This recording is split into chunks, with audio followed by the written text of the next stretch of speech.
I thought it would be a polite, quick dinner, 15 minutes of small talk and a handshake from my husband's boss.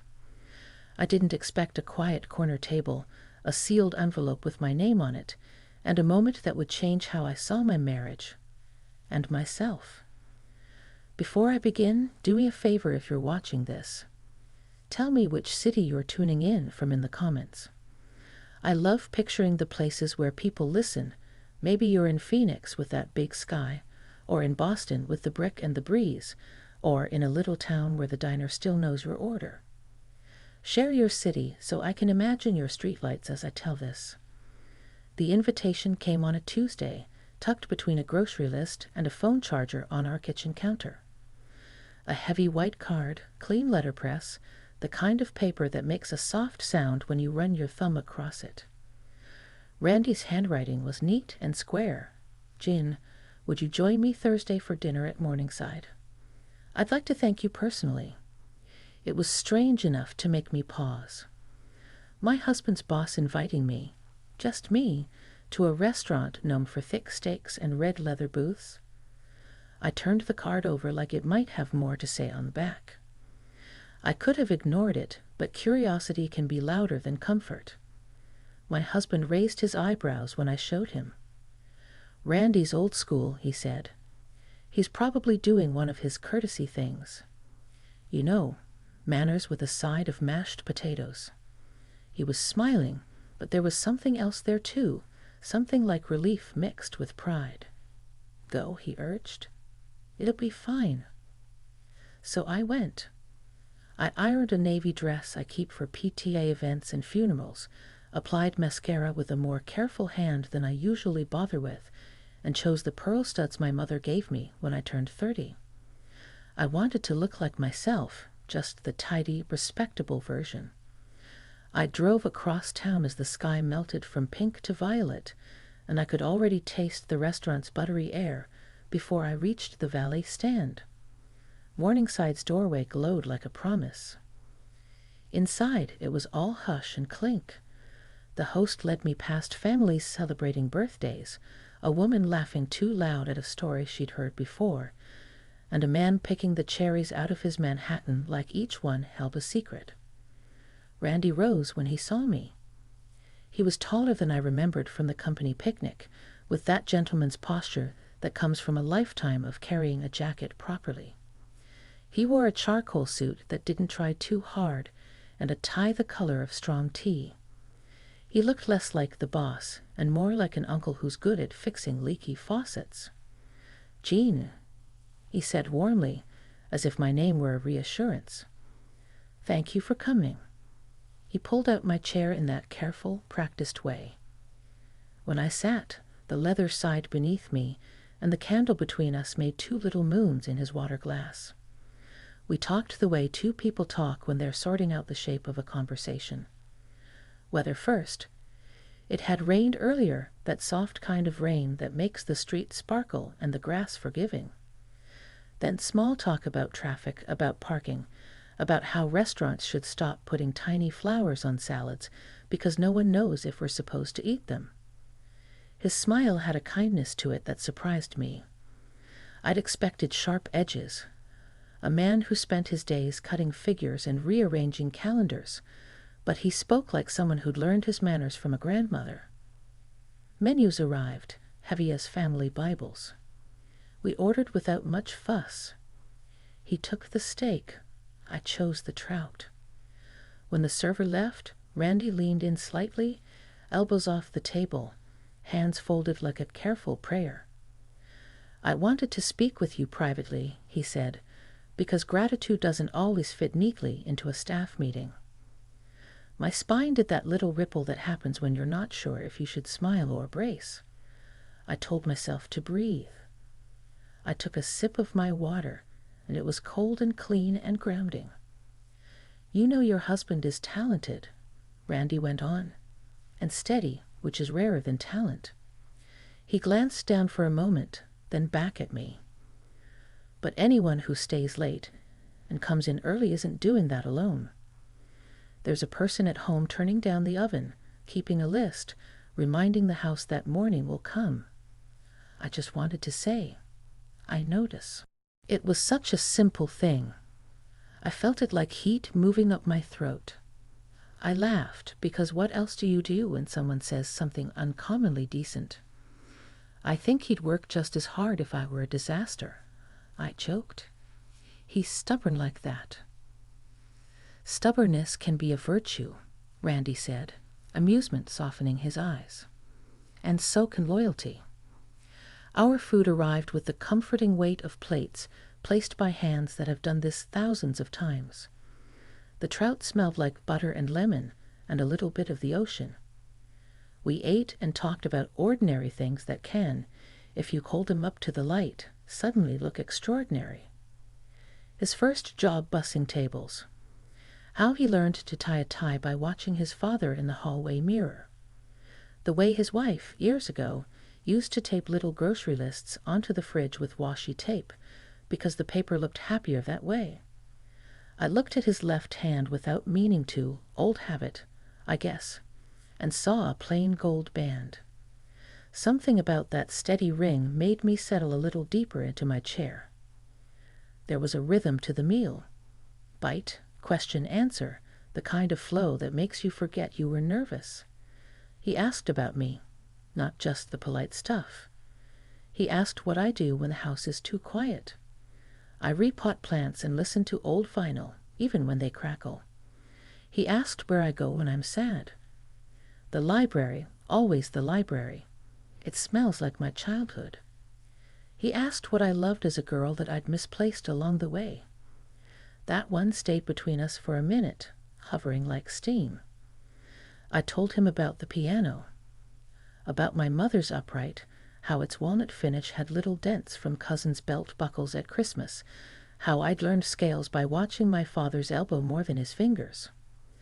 I kept telling myself I'd take lessons again, I admitted. Life just crowds the corners. He nodded with an understanding that didn't feel cheap. Corners collect treasures and dust in equal measure, he said. You have to choose what you keep.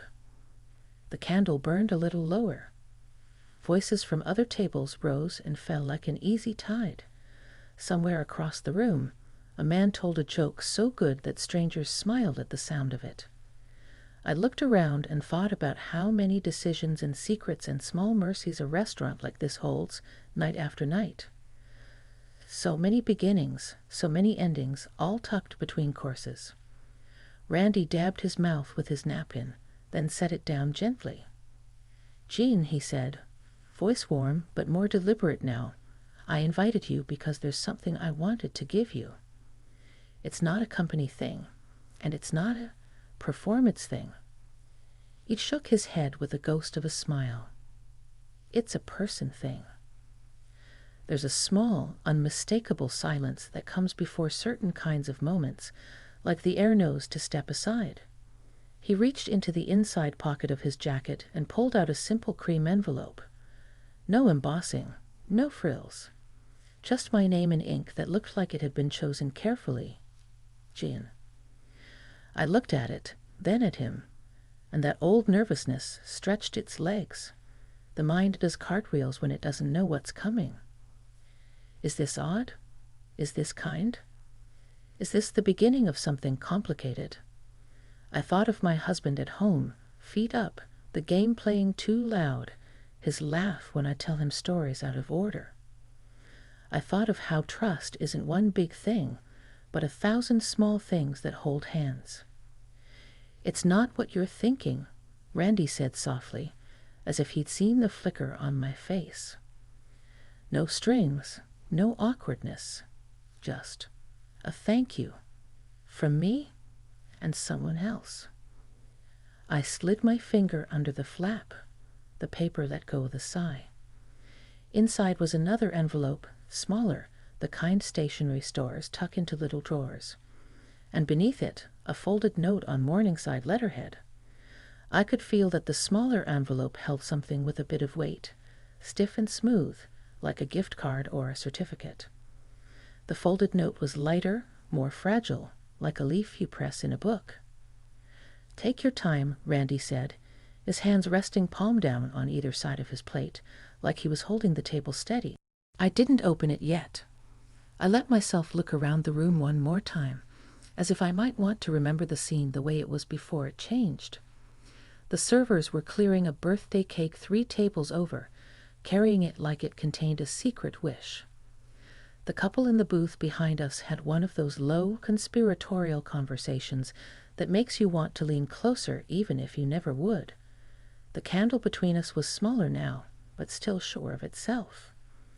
"I don't know what to say," I admitted, fingers tracing the edge of the envelope. "I'm not used to being singled out." "Then consider this a small course correction," Randy said. "For all the times someone should have said something and didn't." I felt that in my ribs. In the years of school lunches and late-night drives and forgotten appointments and the million little ways a woman can hold a household together without an invoice. People say it matters, and you know it does, but it's rare for it to be named like this, out loud, by someone who doesn't have to. The edges of my eyes prickled, and I laughed at myself in that embarrassed, grateful way we say for moments we didn't see coming. "Okay," I said, trying to keep my voice steady for the sake of dignity and mascara. "Okay." I unfolded the note first. The paper crackled in the quiet, and the black ink looked glossy under the candle's small halo. I recognized the first line before I finished the second, and my breath caught. It wasn't just Randy's handwriting on the card. It was my husband's. I felt the room tilt, just a little, the way it does when a memory arrives with both hands full. His words looked like him, careful but sure, a little slanted, like a smile that starts small and grows. I saw the shape of his letters and the way he crosses his T's too low, and I felt 20 again, leaning against the cracked vinyl of a booth, reading his first note to me on a napkin that smelled like coffee. "Go on," Randy said warmly. He asked me to deliver it, said I might choose the right moment. I looked at the smaller envelope, the one with the weight to it. It would be the second part of the gift. I knew that now. I slid my thumb along its edge but stopped before opening it. There are moments you only get to enter once, and I wanted to step in with my eyes open. I rested my palm on the table to steady myself and took another breath that reached all the way down to my shoes. And then, with my husband's words in my hand, and the candle holding its little circle of light between us, I began to read. The note in my hands blurred a little before my eyes because I knew those letters, that rhythm. My husband's words filled the space between the clatter of dishes and the low hum of conversations all around us. "Jean," it began, "I've always said thank you in ways too small. Half-empty coffee mugs, the car warmed up, a wink when the world felt heavy. But I wanted this one to be bigger, clearer, so you could carry it with you. You've given me years of patience, and that patience built my work. You've given me laughter when I couldn't see straight, and that laughter steadied me more than you'll ever know. I asked Randy to hand this to you because he's a man who understands gratitude, and because you deserve to hear it outside the noise of our house, without the doorbell or the phone interrupting. Open the smaller envelope. It's a piece of us waiting for you." The words struck me deeper than I was ready for. All at once, I remembered the early years, 2 jobs between us, a tiny apartment where the radiator banged like a drum, nights when dinner was toast and tea. Back then, love was survival. Now, decades later, it was something else entirely, layered, worn, and tested, but still alive. My fingers trembled slightly as I picked up the smaller envelope. Its flap gave way with a faint tear, and I slid out a heavy card. At first, I thought it was a gift card, but no. It was sleeker, with embossed lettering and a glossy finish. My eyes widened as I realized it was a certificate for piano lessons, 6 months prepaid, at the very studio I'd driven past for years, but never dared step into. Randy didn't say anything at first. He just let me sit in that quiet astonishment. Finally, he spoke. He told me about the piano, said you always wanted to go